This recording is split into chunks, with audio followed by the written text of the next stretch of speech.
La segunda acción posesoria se la conoce con el nombre de acción para mantener la posesión o la tenencia.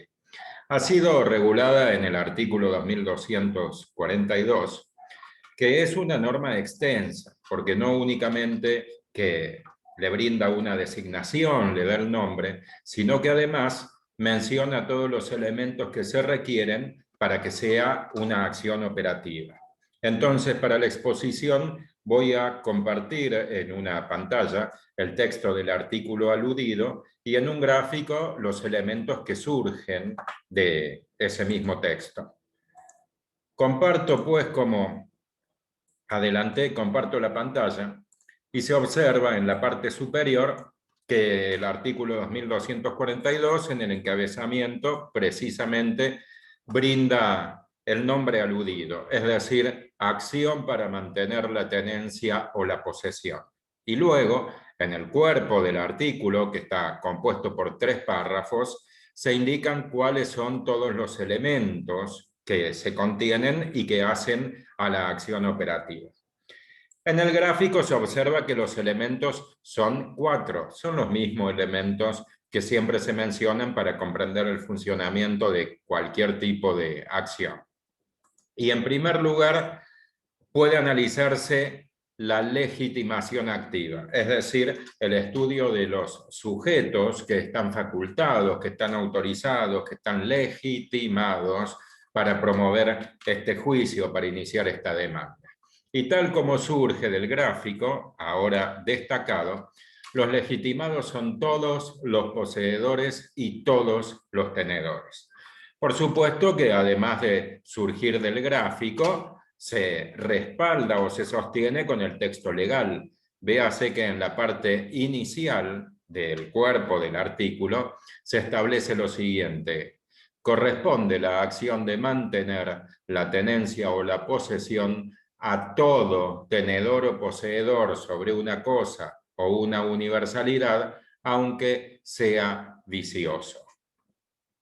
En rigor de verdad, la inclusión de los poseedores viciosos que conforman una categoría es redundante, es sobreabundante, porque si ya se utilizaron los términos todo poseedor y todo tenedor, no hay ninguna necesidad de incluir expresamente a una categoría. Pero se lo ha hecho con una finalidad esclarecedora, porque en el texto anterior al año 2015, en el Código Vélez, los poseedores viciosos no estaban legitimados para promover acciones posesorias. De ahí que para dejarlo claro, para incluirlo en los legitimados, se utilizó esta fórmula que tiene, repito, solamente una finalidad esclarecedora. En definitiva, se concluye que todos los poseedores y todos los tenedores están legitimados. Para comprender el significado de una legitimación tan amplia, debe recordarse, conviene tener en cuenta cómo se clasifican la posesión y la tenencia.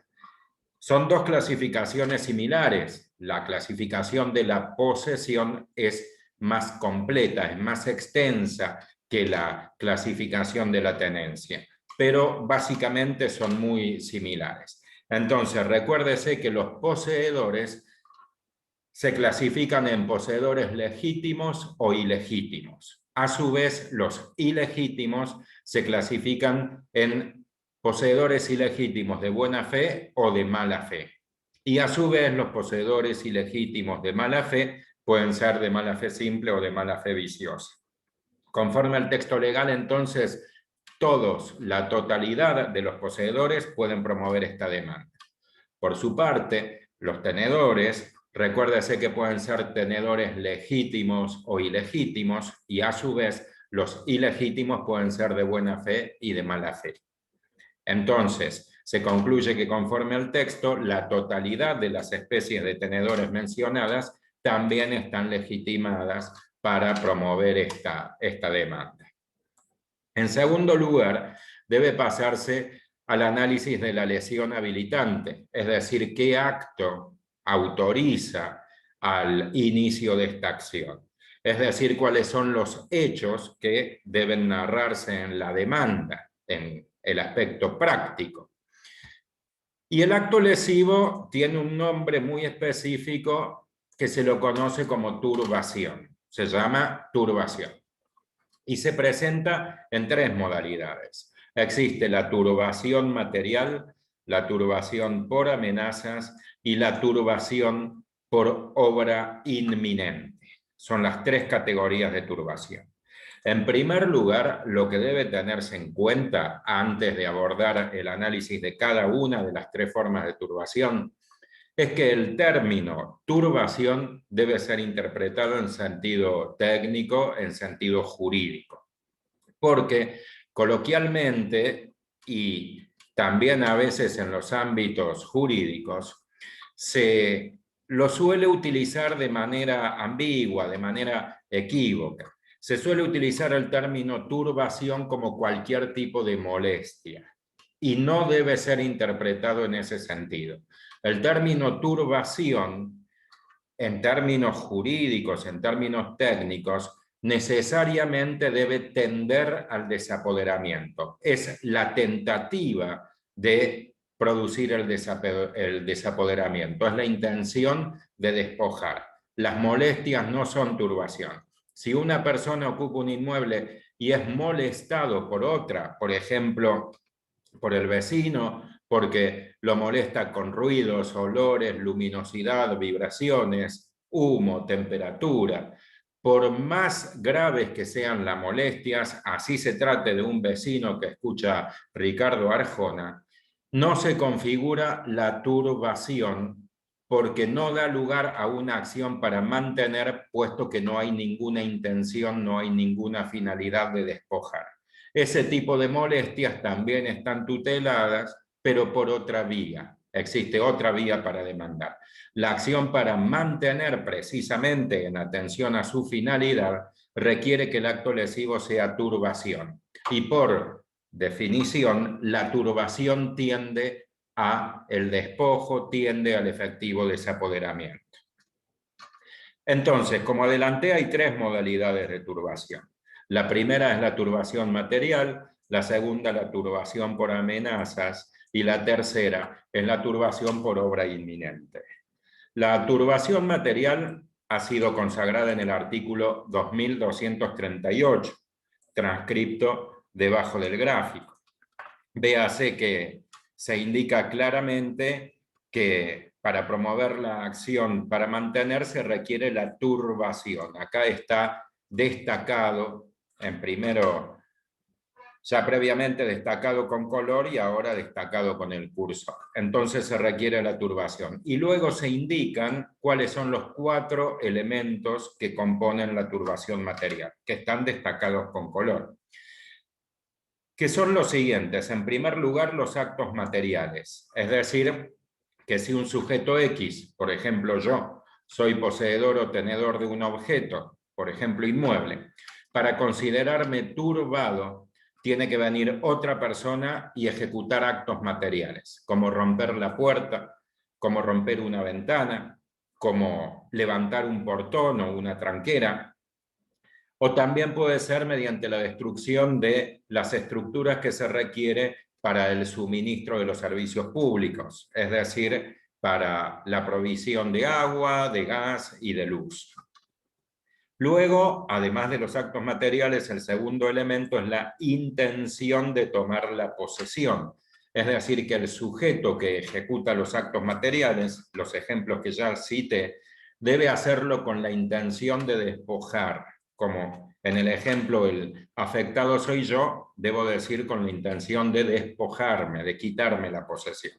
Porque si un sujeto rompe la ventana del inmueble que estoy poseyendo o rompe la puerta, pero lo hace solo con intención de dañar, de ocasionar un daño a la propiedad, también existe una vía de tutela, pero por supuesto no cabe promover la acción para mantener, puesto que nadie me está buscando despojar, hay solamente un daño. Y se solicita el resarcimiento por otra vía. Entonces ya se analizaron los dos primeros elementos, ejecución de actos materiales y además con intención de despojar.